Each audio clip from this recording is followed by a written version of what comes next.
Ambiguous case in triangles made simple. An engineer is constructing a suspension bridge across a wide river. On the left bank, they anchor a 10-meter beam at a 30 degrees angle. To connect it to the right bank, they order a steel cable exactly 4 meters long, meant to drop from the top of the beam to the flat ground. But when they test it, the cable turns out to be too short. It just swings back and forth in midair like a pendulum, never reaching the ground. So, they make the cable slightly longer. Yet something unexpected happens, and now the engineer faces a serious problem. Just like the bridge dilemma of an engineer, have you encountered this situation before? When you're dealing with two sides in a non-included angle, known as the SSA case, it can be a bit tricky. This scenario is famously known as the ambiguous case in trigonometry. What is an ambiguous case? The ambiguity arises because the side opposite the given angle can vary in length. It might be shorter, equal to, or longer than the altitude drawn from the angle, leading to three possible scenarios: no triangle, exactly one triangle, or two distinct triangles. Understanding the ambiguous case is crucial as it helps us determine the possible number of triangles that can be formed, which is essential in fields like engineering and architecture.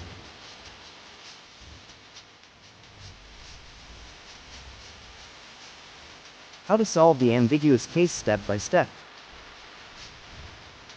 Step 1. Calculate the height or altitude of the given triangle. Height is a key measure for determining whether a triangle can be formed and how many triangles can be formed.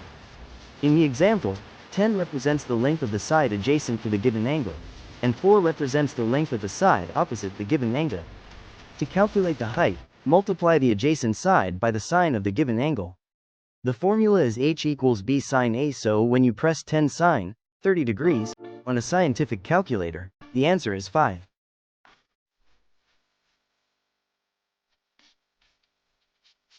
Step 2. Compare the height of the triangle to the side opposite the given angle, and follow the conditions.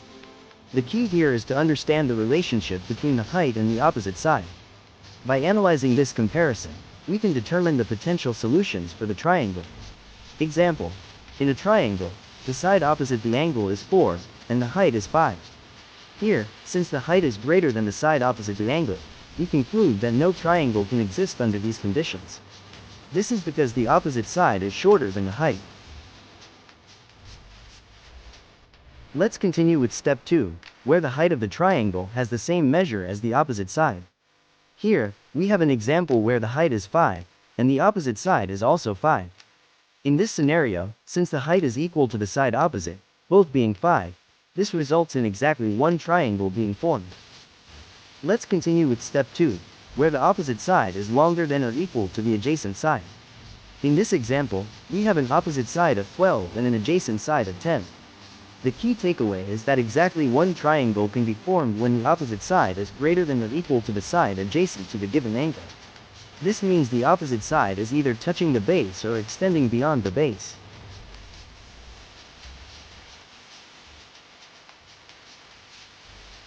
Let's continue with step 2, where the opposite side is longer than the height but shorter than the adjacent side.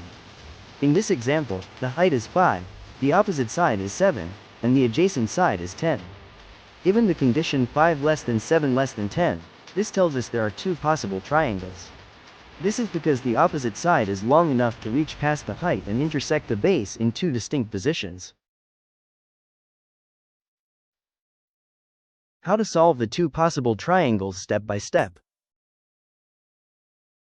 Given the condition 5 less than 7 less than 10, this tells us there are two possible triangles. Step 1. Detaching the triangle with the inward side. Step 2. Solving for triangle 1. Using the sine law and the given information, find the acute angle B1 by setting up the ratio. The ratio will be sine 30 divided by 7 equals sine B1 divided by 10. Using a scientific calculator, multiply 10 by sine 30 and then divide by 7.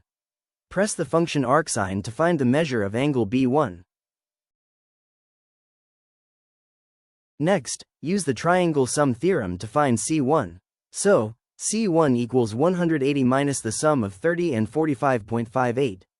C1 is 104.42. Next, we solve the remaining unknown side C1. Again using the sine law, set up the ratio to find side C1. The ratio will be C1 divided by sine 104.42 equals 7 divided by sine 30. Using a scientific calculator, multiply sine 104.42 by 7 and then divide by sine 30. C1 is 13.56. Step 3. Consider the original triangle to solve for triangle 2. First, it's important to consider the original triangle when solving for triangle 2. Pay close attention to the relationship between angles B1 and B2. Notice that B1 and B2 are supplementary, meaning their measures add up to 180 degrees. So, using this concept, B2 equals 180 minus B1. Using a scientific calculator, B2 is 134.42. Next, use the triangle sum theorem to find angle C2. So, C2 equals 180 minus the sum of 30 and 134.42. C2 is 15.58. Next, we solve the remaining unknown side C2. Again using the sine law, set up the ratio to find side C2. The ratio will be C2 divided by sine 15.58 equals 7 divided by sine 30. Using a scientific calculator, multiply sine 15.58 by 7 and then divide by sine 30. C2 is 3.76. When working with triangles, it's important to understand how the non-included angle affects the number of possible solutions. First, let's consider the scenario where the non-included angle is acute. In this case, multiple solutions can arise, meaning more than one triangle may be possible. Conversely, when the non-included angle is obtuse, the situation changes significantly. An obtuse angle limits the possibilities, which means we can have either no triangle or exactly one triangle. Surveyors and navigators use this SSA principle to determine distances when direct measurement isn't possible. This is especially valuable in remote or difficult to access areas where traditional measuring tools fall short.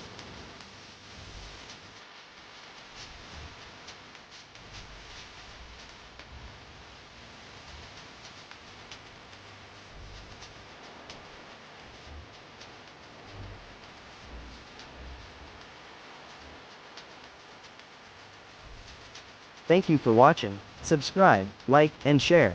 Follow me for more learning videos.